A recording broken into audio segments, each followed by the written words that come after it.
est-ce que l'avenir se trouve toujours en Occident? Partir en Occident est-elle synonyme encore de réussite pour les jeunes africains? Nous allons débattre sur ce thème-là aujourd'hui dans cette vidéo. Et si c'est la première fois que tu tombes sur cette chaîne, c'est la chaîne des frères Martins et ici nous te parlons de finances en Afrique. Alors tu sais quoi faire, n'est-ce pas? Active la cloche de notification, abonne-toi parce qu'on a beaucoup à te dire. Alors Anthony, comment tu vas aujourd'hui? Je vais super bien, écoute Emmanuel. Aujourd'hui nous allons parler d'un sujet vraiment qui fâche un peu peut-être. Mais je pense que si tu restes jusqu'à la fin de cette vidéo, tu vas apprendre quelque chose que tu n'as jamais appris parce qu'il y a quelque chose qui se passe. L'information que nous allons te donner tout de suite va peut-être te faire changer d'avis sur l'Europe ou bien l'Afrique. Donc reste jusqu'à la fin de cette vidéo parce que nous allons pouvoir te parler à cœur ouvert de tout ce qu'on pense de cette situation-là. Exactement. La chose qui se passe actuellement en Occident, c'est franchement, si l'on fait attention à ça, c'est vraiment grave. Oui, c'est sérieux. C'est sérieux. Oui. Voilà. On peut bien dire que c'est sérieux parce que on est arrivé à un point aujourd'hui, parce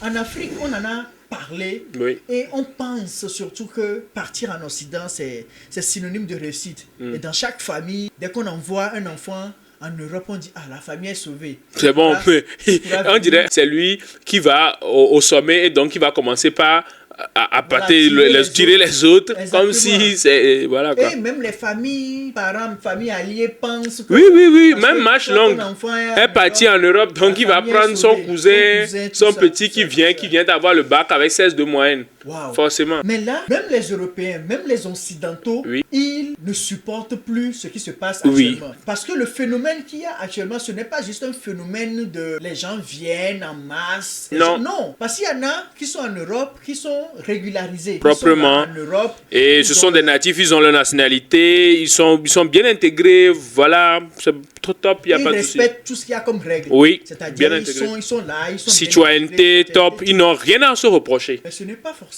ça le problème. Non. Le problème pour lequel les Occidentaux se réveillent, se révoltent, entre guillemets, c'est juste parce qu'il y en a qui viennent et qui sont mieux traités que eux. Qui ont des problèmes, par exemple. Tu sais ce qui se passe, en fait, les gens doivent savoir ce qui se passe. Si vous ne le savez pas, sachez qu'au Royaume-Uni, aux Pays-Bas, au Canada, et même un peu en France aussi, en Europe et partout, en tout cas en Occident, il y a quelque chose qui se passe. Le problème, c'est que il y a des natifs qui viennent de ces pays-là que je viens de citer, qui travaillent chaque jour et qui payent leurs impôts, ils sont clean, il n'y a pas de souci, ils ont des meilleures règles de citoyenneté, ils payent les impôts, tout ce qui est fisc, ils sont au top là-dedans. Des fois, même ils payent les impôts avant de se payer eux-mêmes. Des gens qui n'ont pas d'épargne, mais qui payent des impôts. C'est qu'en Occident que tu peux voir ça, voilà. Et le problème, c'est que les migrants qui viennent, eux, ils s'installent et l'État les traite mieux que ces personnes-là qui travaillent durement. Et qui sont en train de entre guillemets, payer l'État. Oui, payer l'État. Et la plupart du temps, à la fin du mois, ils se retrouvent toujours avec des crédits à la limite et ils jonglent, limite même pour manger 3 fois par jour, c'est difficile pour eux. Alors que ce sont des gens qui gagnent passablement bien leur vie, normalement. Et qui sont en règle surtout. Mais tellement c'est difficile qu'ils n'arrivent pas à joindre les deux bouts. S'en sortir. Donc ils se disent, soyons sérieux, Emmanuel, si toi tu es là, tu as ta maison, d'accord, et que tu sais comment tu gères ta famille. Imagine quelqu'un vient, il t'oblige, l'État vient, il t'oblige d'ouvrir ta porte et de laisser ouvert à chaque jour, à 18h, quand tu vas dîner, tout le monde peut venir. Que tout le monde manger. Toi tu travailles durant toute la journée, dîner, quelqu'un vient, il mange seulement. Il part, il mange. Elle part, même il s'assied. Il appelle son ami, il vient aussi. Il mange. Le problème, c'est qu'arrivé un moment, en fait, le système va s'écrouler.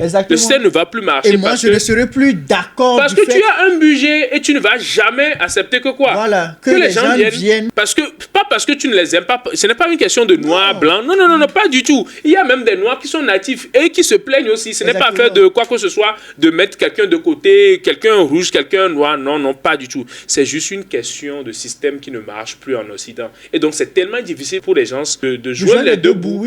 Et imaginez, on dit à ces personnes-là d'accepter encore de nouvelles personnes qui veulent se chercher aussi. Et donc, carrément, le système s'écroule. C'est pour ça que nous, on pense, et nous, on est convaincus que, arrivé à un moment, tout le monde doit arriver à développer son pays. Tout le monde doit arriver à développer son continent. Et surtout pour nous, les Africains. Oui. Et quand tout le monde sera bien dans sa maison, je pense que les vacances chez l'autre, comme chez toi ou bien chez moi, ce serait beaucoup plus facile. Parce qu'aujourd'hui, Anthony, tu sais, aujourd'hui, si il y a des révoltes ou il y a des manifestations et tout, que ce soit en France, aux Pays-Bas ou au Canada, eux, ils vont toujours rester chez eux, avoir toujours le même cadre, les mêmes informations infrastructures. Oui, si on doit mettre les choses, les points sur les i, eux, on va les garder parce que c'est leur pays, personne ne va leur dire le contraire. Nous, en Afrique, si par ces révoltes-là, et que les Africains sont envoyés dans leur pays, en Afrique, dans le continent africain, est-ce que vous pensez qu'on a les infrastructures nécessaires aujourd'hui pour développer? C'est pour ça que tu dis qu'on doit d'abord travailler sur nous, notre continent, travailler pour développer nos propres pays. Comme ça, on est aussi attirant. Là, on peut attirer d'autres personnes. Et comme on le dit, quand deux personnes sont rassasiées, qui peuvent sourire. Et si on est rassasié, que nous aussi on développe notre continent et que eux aussi développent leur continent, on peut se visiter, on peut s'entraider, il peut y avoir des échanges équitables. Mais si quelqu'un doit forcément aller vers l'autre, aller s'asseoir alors que l'autre n'est même pas encore assez stable, ça va causer peut-être des conflits. C'est pour ça que la première des choses, peut-être que si tu es en train de voyager ou bien que tu vas voyager, sache qu'il y a un tournant qui se passe là présentement. Tout le monde doit développer son continent. Les Asiatiques ont vraiment sérieusement développé leur continent. C'est ceux qui ne sont jamais partis en Asie qui ne savent pas. Sinon, si tu vas en Asie, je t'assure que tu vas oublier l'Europe, tu vas oublier les US. Je dis et je le répète, quand tu vas en Asie, tu vas oublier l'Europe et les US. Même dans les villages de la Chine, il y a des villages de la Chine qui sont beaucoup plus développés en termes d'infrastructures que des grandes villes en Europe. Mais les gens ne savent pas ça. C'est parce que les gens qui sont là-bas, ils ont vraiment développé leur pays. Ils ont vraiment développé leur localité. Donc la balle se trouve dans notre camp, c'est de pouvoir savoir ce qui est prioritaire pour nous. Certes, c'est difficile. Personne n'a dit que c'était facile. Les gens qui ont travaillé et qui ont réussi là-bas, en plus là-bas, tout est déjà fait. C'est très difficile de s'insérer dans un système et de pouvoir et de créer encore. Voilà, c'est très difficile. Mais ici, c'est tellement facile. Comme on le disait toujours, il y a des frères allemands qui sont spécialisés dans quelque chose. Et ils ne se cassent pas la tête. Ils voient des business aux US, ils viennent, ils copient. Simplement.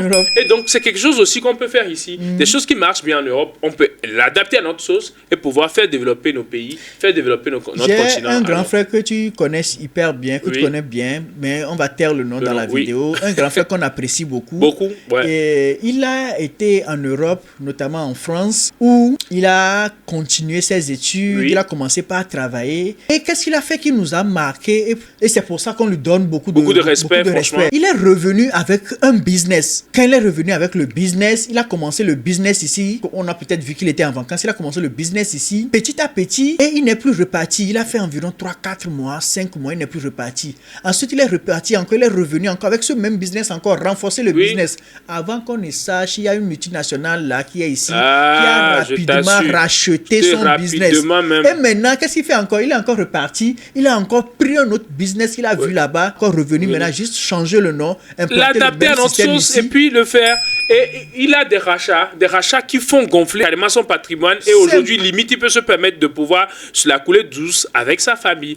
J'espère que tu as appris quelque chose dans cette vidéo. C'était une discussion entre Emmanuel et moi qu'on pense très important pour que toi aussi tu arrives à apprendre quelque chose là-dedans. Si tu es en train de préparer un projet de voyage, pense-y sérieusement et sache que c'est maintenant que le tournant se passe. C'est maintenant que les cartes sont redistribuées. Donc, si tu veux saisir ta carte de ton continent ou bien de ton pays, c'est maintenant que tu dois l'avoir. Et je pense que le jeu, c'est maintenant, ce n'est pas après que ça se joue. Donc, saisis ta chance pour pouvoir construire ton pays et donc ton continent. Et surtout, pour prendre de l'avance sur tout ce qui se passe en Occident, il faut savoir qu'en tant qu'Africain, viens développer ton continent. C'est en revenant développer ton pays ou ton continent que tu vas prendre de l'avance sur ce qui se passe. Parce que ce qui se passe actuellement, si ça porte effet, c'est toi, l'Africain, qui va peut-être ramasser les pots cassés. Voilà. Donc, pour prendre de l'avance sur ça, sache qu'on va aller apprendre là-bas et venir développer très rapidement notre continent. Et surtout, garde toujours le lien. Pourquoi? Parce que peut-être si tu fais 5 ans, 10 ans, quelque part, avant et que tu reviennes chez toi, peut-être que tu vas être l'étranger, le nouveau étranger de chez toi. Donc, ne sois pas le prochain étranger de l'Afrique, ne sois pas le prochain étranger de ton pays. Fais partie même de ceux qui vont construire dès la base ton pays. Parce que si tu connais bien la base, tu sauras mieux comment est-ce que tu pourras mettre des étages. J'espère que tu as appris quelque chose dans cette vidéo. Si c'est le cas, sache que tu es béni. Nous sommes tous bénis. C'était les frères Martins. Ciao, bello. Peace out.